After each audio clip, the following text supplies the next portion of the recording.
Data ringkas, fakta jelas tanpa ribet. Halo, bersama kami lagi di sini, Data Ringkas. Nah, hari ini kita bakal ngebahas sesuatu yang sempat heboh banget nih, ancaman kiamat internet. Beneran nggak sih? Yuk kita bedah faktanya sama-sama.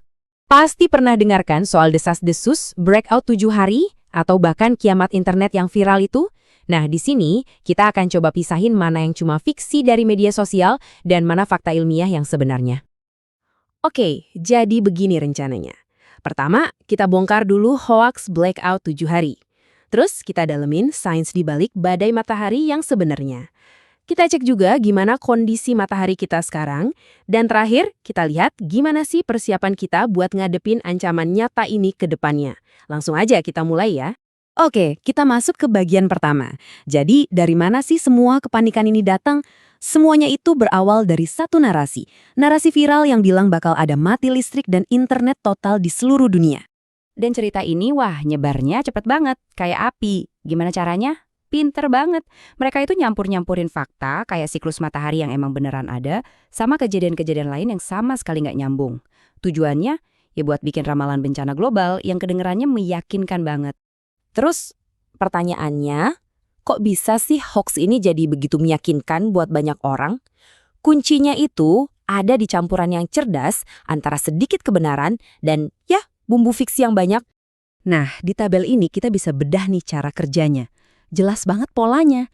Mereka ambil kejadian nyata, contohnya nih, ada masalah listrik lokal di Jerman. Terus dipelintir seolah-olah itu tuh pertanda kiamat global. Semuanya dipecah satu persatu di sini jadi kelihatan banget bohongnya. Dan kutipan ini benar-benar nonjok ke inti masalahnya. Sumber-sumber resmi kayak NASA tuh nggak pernah ngeluarin prediksi-prediksi aneh ini. Semuanya itu karangan bebas yang dibikin khusus buat viral di media sosial. Oke.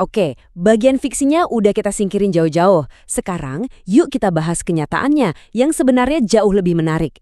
Soalnya, ancaman badai matahari itu beneran ada loh, walaupun ya ceritanya beda banget sama yang ada di hoax. Dan ini bukan cerita fiksi ilmiah ya, ini sejarah.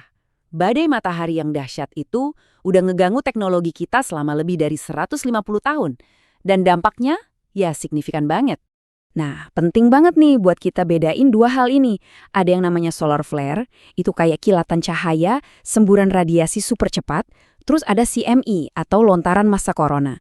Anggap aja ini kayak gumpalan materi raksasa dari matahari. Nah, si CME inilah yang lebih lambat tapi masif yang jadi ancaman paling serius buat jaringan listrik dan internet kita di bumi. Nah, ini dia visualisasinya. Kira-kira beginilah yang terjadi waktu CME menghantam bumi.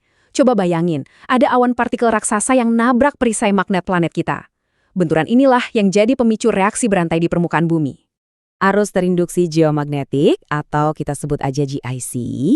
Nah, ini dia biang keroknya. GIC ini bisa diibaratkan kayak arus listrik asing yang nyasar masuk ke jaringan listrik kita.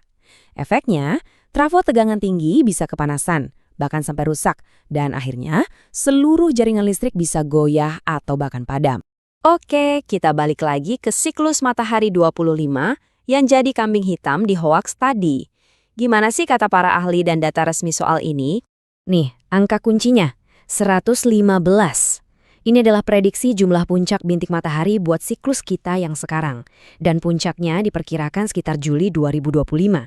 Artinya apa? Artinya, siklus kali ini tuh tergolong lemah ya, 11-12 lah sama siklus yang sebelumnya. Nggak ada yang luar biasa. Dan para ahli pun setuju, aktivitas mataharinya memang naik sesuai prediksi, tapi pelan-pelan.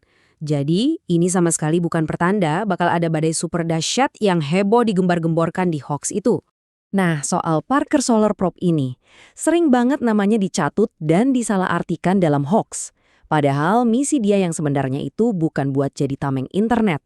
Misi utamanya adalah riset, buat neliti matahari dari dekat, supaya kita bisa bikin prediksi cuaca antariksa yang jauh lebih akurat di masa depan. Oke, jadi kalau ancamannya ini nyata, terus apa dong yang kita lakuin? Nah, fokusnya itu bukan buat panik, sama sekali bukan. Fokusnya adalah gimana caranya kita jadi lebih tangguh dan lebih siap. Dan ini bukan cuma wacana loh. Para ilmuwan dan insinyur itu benar-benar lagi kerja keras cari solusi, mulai dari bikin komponen jaringan listrik yang lebih kuat, sampai ngeluncurin satelit-satelit canggih generasi baru buat sistem peringatan dini kita. Jadi kesimpulannya begini, hoax kiamat internet itu jelas nggak bener. Tapi ancaman dari badai matahari itu nyata. Nah, ini ninggalin kita sama satu pertanyaan besar yang penting banget. Seberapa siapkah peradaban digital kita yang super terhubung ini buat menghadapi peristiwa besar yang, walaupun langka, bisa aja terjadi? Terima kasih sudah mendengarkan. Jangan lupa untuk klik like dan subscribe serta tulis pendapatmu di kolom komentar.